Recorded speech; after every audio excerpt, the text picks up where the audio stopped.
কথা বলবেন না। বিসমিল্লাহির রহমানির রহিম। আমি মিউট করে দিচ্ছি সবাইকে, কেউ কথা প্লিজ। আমরা 41তম ক্লাস শেষ করে আজকে আমরা 42তম ক্লাসে আমরা অংশগ্রহণ করেছি। 42টা ক্লাস শেষ, আজকে শেষ হবে ইনশাল্লাহ। 42 এবং 43 দুইটা ক্লাস শেষ হবে। মনে হলো অনেকগুলো ক্লাস করছি, কিন্তু আসলে রেগুলার কন্টিনিউয়াস ক্লাস করে যাচ্ছি, তো প্রতিদিন দুইটা সেশন হয়, এই জন্য প্রত্যেকটা ক্লাসের আমরা এই ক্লাসের নাম দিয়ে দিচ্ছি যাতে আপনাদের পেতে সুবিধা হয়। আজ হোক কাল হোক এই ভিডিওগুলো আপনাদের স্মৃতি থেকে যাচ্ছে এবং খুব ভাইরাল হবে মনে করেন। শুধু আমি এটা ভাইরাল আমি আর আপনি করি না, এটা হচ্ছে একটা অ্যালগোরিদম রয়েছে ইউটিউবে। এই অ্যালগোরিদমে তারা তারা তাদের মতো র্যাঙ্কিং এ দিয়ে তারা ভাইরাল করে। আচ্ছা, তাহলে আমরা যদি এই শিশু এনে আমরা একবার হেডিং পড়ে যাই। দুয়ে হচ্ছে সংজ্ঞা, ওখানে আমরা মোটামুটি অনেকগুলো সংজ্ঞা পড়েছি, আমরা জানি ওই বৈধ অভিভাবক 3, 4 এবং 2, 11। তারপর হচ্ছে আমরা আরো অন্যান্য শিশু আইনে আমরা অন্য পড়েছি, প্রবেশন কর্মকর্তা। তারপর হচ্ছে বর্ধিত পরিবার সদস্য, আমরা এগুলো পড়ছি, এগুলো গুরুত্বপূর্ণ। দুই হচ্ছে সংজ্ঞা পড়েছি, চারে হচ্ছে শিশু, চার ধারায় বলো শিশুর কথা বলা রয়েছে। এরপর আমরা পাঁচে পড়েছি প্রবেশন কর্মকর্তা, ছয়ে পড়েছি প্রবেশন কর্মকর্তার যে দায়িত্ব কর্তব্যগুলো রয়েছে, ওখানে কয়টায় 3টা স্টেজের দায়িত্ব আমরা জানি। 7, 8, 9 এখানে 3টা বলেছিলাম, জাতীয়, জেলা এবং উপজেলা। 7, 8, 9 এটা কি শিশু কল্যাণ বোর্ড এবং উহার কার্যাবলী, ওখানে কি কি কাজ করবে তারা এর। এইগুলা আমাদের পরীক্ষায় আসবে না, জাস্ট আমরা জাস্ট নিলাম যে 7, 8, 9 হচ্ছে আমাদের বেসিকটা জানার জন্য, যে এখানে জাতীয় এবং জেলা উপজেলা যাদের শিশু কল্যাণ বোর্ড রয়েছে, এই বোর্ডের কিছু কার্যক্রম রয়েছে, সদস্য রয়েছে। এগুলা বিভিন্ন সময় তারা বিভিন্ন শিশুর যে পুনর্বাসন, শিশুর যে উন্নয়নের যে সরকারের পক্ষ থেকে যে নীতিমালাগুলো হয় তারা নির্ধারণ করে। আচ্ছা, 10 হচ্ছে বোর্ডের পরিণতি কর্মতার মেয়াদ, এটা আমরা জানি বোর্ডের কর্মতার মেয়াদ কত বছর, 2 বছর। বোর্ডের সভা, এটা হচ্ছে বোর্ডের সভাটা 6, 4, 3 কথা বলা রয়েছে, এটা জাতীয় জেলা উপজেলার ক্ষেত্রে অন্তত কি 6 মাসে একবার না। আচ্ছা, এই যে ঢুকে গেছে, ঢুকছেন, এই কে সাইলেন্ট করেন। তারপর হচ্ছে আমরা 12 হচ্ছে দেখলাম, 12 দরকার নাই। 13, 13, 14 ভেরি ইম্পর্টেন্ট, রিটেনের জন্য দিয়েছি। এই পাশে যেগুলো দেখবেন আমি পড়াচ্ছি, এগুলো হচ্ছে রিটেনের প্রশ্ন।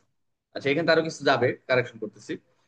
আচ্ছা, 13, 13 হচ্ছে শিশু বিষয়ক ডেস্ক, এখানে মোটামুটি কে করবে, কোন মন্ত্রণালয়ের অধীনে কাটবে, কোন পর্যন্ত অধীনে আমরা এটা ভালো করছি, মোটামুটি ভালো জানা আছে 13 দ্বারা।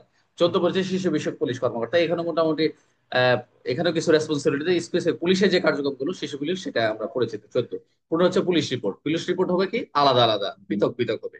একটা পুলিশ রিপোর্ট আলাদা হবে, সিআর মামলার ক্ষেত্রে আলাদা এবং জিআর মামলার ক্ষেত্রে আলাদা। শিশু হলে শিশু আদালত, আর হচ্ছে প্রাপ্তবয়স্ক প্রাপ্ত আদালতে যাবে, এক কথায় আলাদা পৃথকভাবে প্রস্তুত করতে হবে।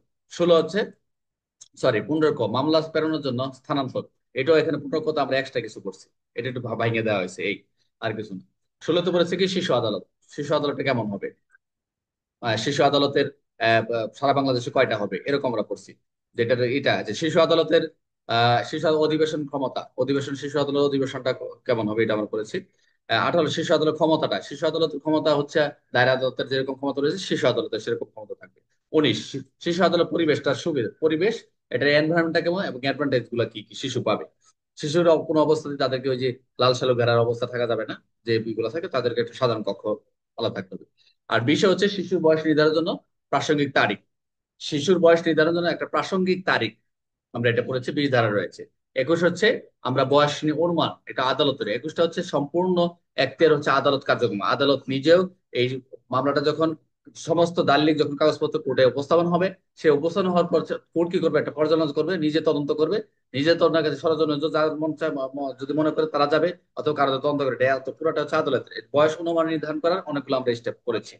22 গিয়ে আমরা খুবই যে জরুরি যেটা পড়ছি, বিচারিক প্রক্রিয়া শিশুর অংশগ্রহণ, যে বিচারিক প্রক্রিয়া শিশুরা যে অংশগ্রহণের ক্ষেত্রে যে যে যে পদ্ধতিটা আমরা দেখছি, শেষ দিকে আমরা 22-এর 5টা সবচেয়ে গুরুত্ব দিচ্ছি, যে এখানে যে কোনো ধরনের তদন্তকারী কর্মকর্তা অথবা প্রবেশন কর্মকর্তা বা শিশু বিষয় পুলিশ কর্মকর্তা যে কোনো নেগলিজেন্সি পাওয়া যায় তাদের এই কার্যক্রমের ক্ষেত্রে, এই মামলা তদন্ত করতে যে কাগজপত্র, শুধু মামলা তদন্ত সেটা না, মামলা তদন্তের ক্ষেত্রে এটা নিয়েন না। এটা হচ্ছে যখন আপনি তদন্ত করার পর যখন পূর্ণাঙ্গ একটা রিপোর্ট দেবেন পুলিশে, পুলিশ রিপোর্ট ক্লাস নিচ্ছে এখন আপনি। আচ্ছা, পূর্ণাঙ্গ যখন একটা রিপোর্ট দিবে, সেই রিপোর্টের ভিত্তি করে পুরাটা কাগজ পর্যালোচনা করবে, এটা আদালতের কার্যক্রম। এটা পর্যালোচনা স্যাররা করে না, মোটামুটি এর আগে ওই যে কার্যক্রম যারা সাথে কাগজ দেখার যাদের অধিকার রয়েছে, যারা কাগজগুলো দেখে ব্রিফ ইস্যু হয় যেটাই হোক, তারা কি করে এটা পর্যালোচনা করবে ওই কোর্টে, পর্যালোচনা করার পর মনে করে যে এটা এই ত্রুটি রয়েছে, তো পরবর্তী সে অর্ডার শিট ইস্যু করে বা বিভাগে পানিশমেন্ট দিতে পারবে। আচ্ছা, আজকে আমরা হচ্ছে যেটা যাবো 23, 24, আমরা আজকে 7টা দ্বারা শেষ করে শুরুতে শেষ শুরু করেছি মোটামুটি, বুঝতে পারছেন তো। এই আমরা 23 পর্যন্ত যেগুলো পড়লাম আর কি। আচ্ছা, আমরা এখন যাই মূল ইয়াতে যাই। দ্বিতীয় সেশনে যে আমরা শেষ দিকে থেকে ধরবো।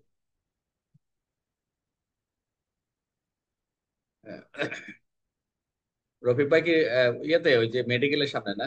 দেখ, মনে থাকবে, স্মৃতিগুলো মনে থাকবে, এগুলো মনে থাকে।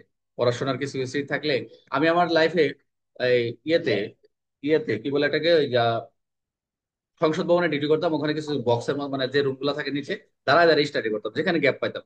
তো আমার কাছে মনে হলো বাংলাদেশের সবচেয়ে, যে আমি রাঙামাটি খেটে আসলাম পাহাড় অঞ্চলে, আমার কাছে আমি ওখানে 3টা বই শেষ করি, 3টা 4টা বই শেষ করে আসছি, এবং খুবই খুবই এটা মেসিভ একটা বই, এবং খুবই মানে গর্জিয়াস একটা বই। 4টা যে বই শেষ করছি, যে বইগুলো হচ্ছে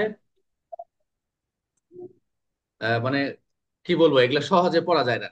তে পার্বত্য অঞ্চলে যে রাজু খেটে আসছে, আসলে ডিউটি এক একজনের এক এক চিন্তা ভাবনা। বই পড়ার অফুরন্ত সময়, কিন্তু এগুলো অভ্যাস থাকা লাগবে, ঠিক আছে? অভ্যাস না থাকলে হবে না। আচ্ছা, আমরা এখন যাই 21 শেষ 22, সবাই মনোযোগ দেন, সবাই একটু মনোযোগ দেন। হ্যাঁ, জুবায়ের। হ্যাঁ, বলো ভাই। স্যার রাঙ্গামাটি আমার থাকার কোনো ব্যবস্থা করা যায় কিনা স্যার? কোনটা কোনটা? বুঝি স্যার নাই। বান্দরবন যাওয়ার ইচ্ছা স্যার আমার স্যার। আচ্ছা, দুটো আমরা বছর বান্দরবন খাটার দরকার। ইনশাল্লাহ ওই সিস্টেমে সিস্টেম আছে, একটা ক্লাস শেষ করে ফোন দিয়ে। আচ্ছা, 23। এখন কালকে আমরা একটু দেখছিলাম, ওটা দেখবো আর কি। শিশু আদালতের অধিবেশনে উপস্থিতির অনুমতি প্রাপ্ত। হেডলাইন দেখে আমরা বুঝে ফেলছি যে শিশু আদালত যখন অধিবেশন হবে, ক্লাসটা 10 মিনিট হবে, এরপর নতুন লিঙ্ক দিব। শিশু আদালতের অধিবেশনে যেখানে উপস্থিতি থাকবে, উপস্থিত থাকার জন্য অ্যাপ্রুভ করবে আদালত কাদের কি, দেখেন কারা কারা উপস্থিত থাকতে পারবে না। দেখেন, শীর্ষ আদালত অধিবেশনে উপস্থিতির অনুমতিপ্রাপ্ত ব্যক্তি কারা। আর প্রথম হেডলাইনে বলছে যে 23-এ প্রথম এ বিধান সাপেক্ষে নিম্ন বর্ণিত ব্যতীত। এখন কথার হেডলাইন দেখলেই মানুষ মাথা ঘুরায়। এখানে কিন্তু লিখছে শিশু আদালতের অধিবেশনে উপস্থিত থাকতে পারে না। এমসিকিউ এখান থেকে ঘুরান মারে। কিরকম? যে লিখবে যে কোন কোন ব্যক্তি শীর্ষ আদালত অধিবেশনে উপস্থিত থাকতে পারবে না, কিন্তু উপরে কিন্তু লিখছে নিম্ন বর্ণিত ব্যক্তিগণ ব্যতীত। তো নিম্ন কারা? সংশ্লিষ্ট শিশু, শিশুর পিতামাতা, তাদের উপর অবর্তমান শিশু তত্ত্বাবধানকারী, অভিভাবক, কর্তৃপক্ষ, আইনানুগ, বৈধ অভিভাবক, ক্ষেত্র বোর্ড পরিবেশ সদস্য।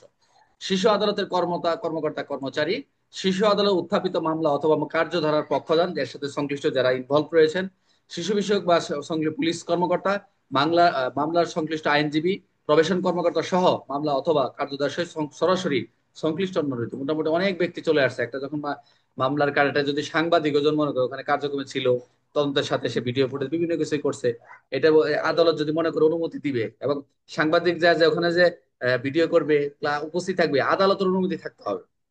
বুঝতে পারছেন? একজন সাংবাদিকের কথা এখানে বলা আছে, সাংবাদিক চাইলেই ওই ওই শিশুর ছবি প্রকাশ করতে পারবে না, অথবা কেউ মিথ্যা তথ্য ছড়াইতে পারবে না, তাহলে ওই সাংবাদিকের বিরুদ্ধে ব্যবস্থা নিব। আমরা যেমন নারী শিশু নির্যাতন 14 ধারা পড়েছি, নারী ও শিশু নির্যাতন দমন 2025 সংশোধনের 14 ধারায় সেখানে বিধিনিষেধ রয়েছে কিছু। 14 না? আর মনে নাই? এই 14 ধারায় সেখানে নিষেধ, এখানেও কিন্তু এন এর বিধিনিষেধ রয়েছে। আচ্ছা, হাজির থাকিবার জন্য শিশু আদালত কর্তৃক বিশেষভাবে, এই যে হাজির থাকার জন্য শীর্ষ আদালত কর্তৃক বিশেষভাবে অনুমতি প্রাপ্ত হতে হবে। অনুমতি প্রাপ্ত, এই approval না থাকে, অনুমতি যদি না থাকে তাহলে কিন্তু হবে না। একটু তো অনেক ডিস্টার্ব করতেছে বাচ্চারা। আচ্ছা, এখন আসেন,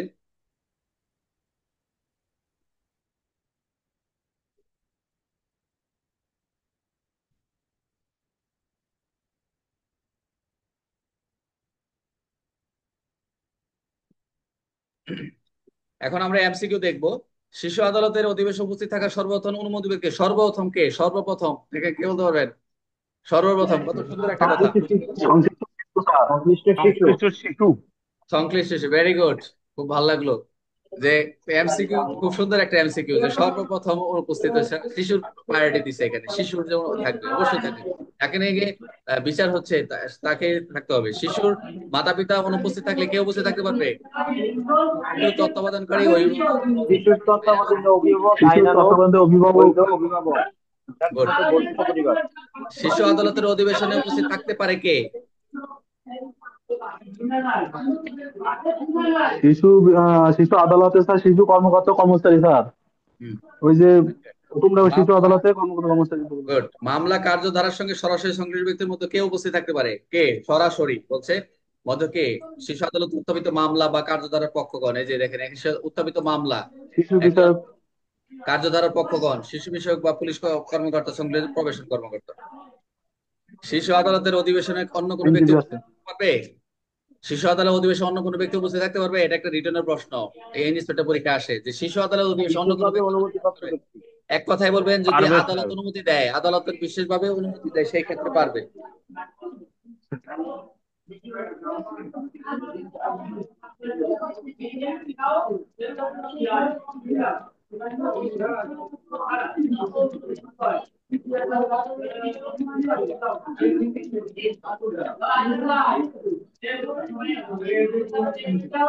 আচ্ছা, এখন আমরা 24, মনোযোগ দেন, 24 24। এখন অভিযুক্ত এই এই হন, মিউট করেন আপনারা। কে এই কার এখানে বাসা বাড়ি থেকে এত শব্দ আসে? বাসা বাড়ির কার ফোনে, কার বাসার ভিতরে? আচ্ছা, বন্ধ করছে লাস্টে। অভিযুক্ত শিশুর পিতা মাতা বা মাতা পিতার অভিভাবকের শিশু আদালত উপস্থিতি। আগেরটা বললাম কি, 23 ধারা কি বললাম?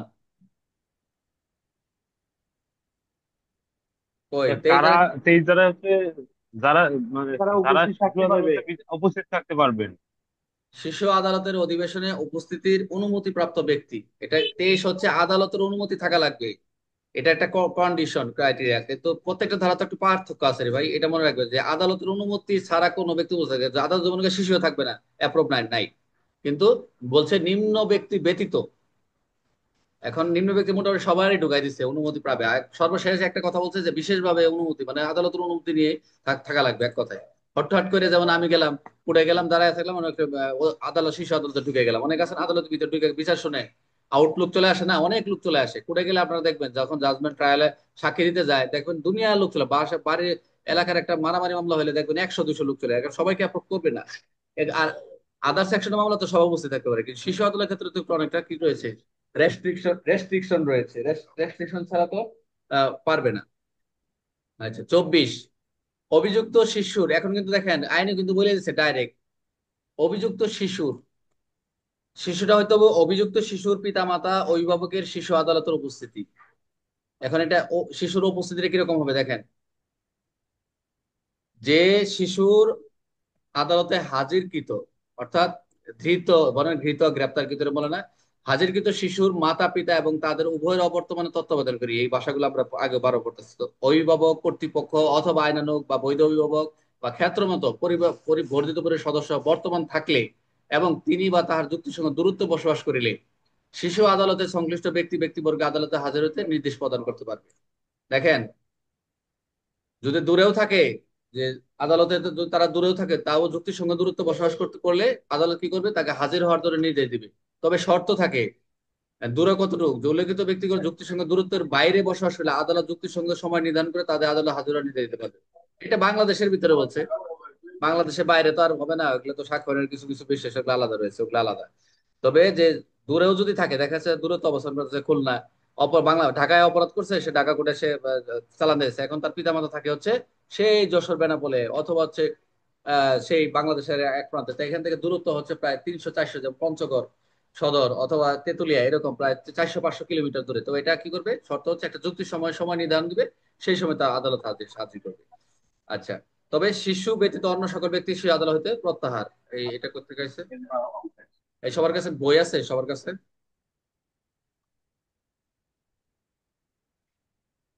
সবার কাছে বই আছে? আমার কাছে আছে স্যার স্যার। না স্যার, আমার কাছে নাই স্যার, আমি তো ডিউটিতে অন্ধকারের ভিতরে স্যার। তাহলে আমরা 24-এ কি দেখলাম? অভিযুক্ত শিশুর অভিভাবকের উপস্থিতি। ওইটা এমনি আসছে, তাই তো বলি, এই জন্য আমার ডাউট লাগছে, এটা এমনি। আচ্ছা, তাহলে শিশু আদালতে হাজির হলে শিশু ব্যতীত কে উপস্থিত থাকবে? উপস্থিত অভিভাবক। শিশু আদালতে হাজির থাকলে এই কথাগুলো ঘুরে ফিরে একই। যদি শিশুর পিতামাতা বা অন্য অনুমোদিত ব্যক্তি যুক্তিসঙ্গত দূরত্বের বাইরে থাকেন তাহলে কি করবে? পিতামাতার অন্যান্য অনুমোদিত ব্যক্তি যুক্তিসঙ্গত দূরত্বের বাইরে থাকে তাহলে কি করবে? যুক্তিসঙ্গত সময় স্যার নির্ধারণ করবে, আদালতে হাজির হওয়ার জন্য স্যার নির্দেশ দেবে। শিশু ব্যতীত অন্য সকল ব্যক্তিকে আদালত থেকে কি করা হবে? এটা দরকার নাই, এটা দরকার নাই, স্টপ। অন্য জায়গায় আসছে, অন্য জায়গায় থেকে আসছে।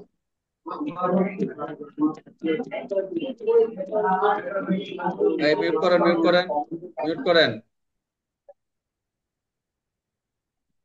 মনোযোগ দেন। তাহলে আমরা 23-এ কি বললাম? 23-এ আমরা পড়লাম স্যার, শিশু আদালতে আদালতে কে কে যারা যারা উপস্থিত হাজির থাকতে থাকতে পারবে? পারবেন। গুড, ওই যে আদালত থেকে কেউ উপস্থিত থাকতে পারবে, আদালত থেকে কেউ উপস্থিত থাকবে, এটা একটা সুন্দর একটা প্রশ্ন। পড়াটাকে যে যেভাবে নেন, হুম। মানে মনে রাখার একটা টেকনিক্স। আমি তো প্রশ্নগুলো এগুলো করতেছি, এগুলো প্রশ্ন আছে, এই প্রশ্নটা আছে, আদালত থেকে কেউ উপস্থিত থাকতে পারবে, খুব সুন্দর একটা কথা। এই জন্যই গ্রুপ স্টাডি দরকার। 25, 24-এ কি বলা আছে?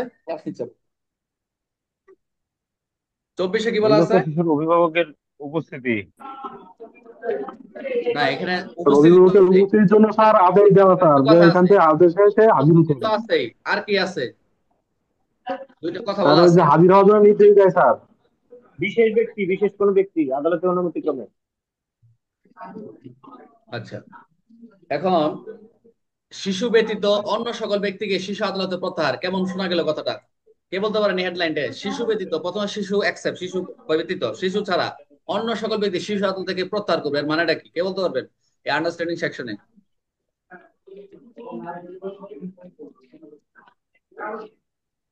কে বলতে পারবেন এর অর্থটা কি? রফিক বলেন তো এই কথাটার মানে কি? রফিক বলেন শিশু যে আদালত শিশু থেকে ব্যতীত সকল প্রত্যাহার। ব্যক্তিকে শিশু আদালত থেকে প্রত্যাহার করবে। প্রত্যাহার করে মানে কি? ওদেরকে গাড় ধরে বের করে দিবে? আদালত থেকে কি গাড় ধরে বের করে দিবে?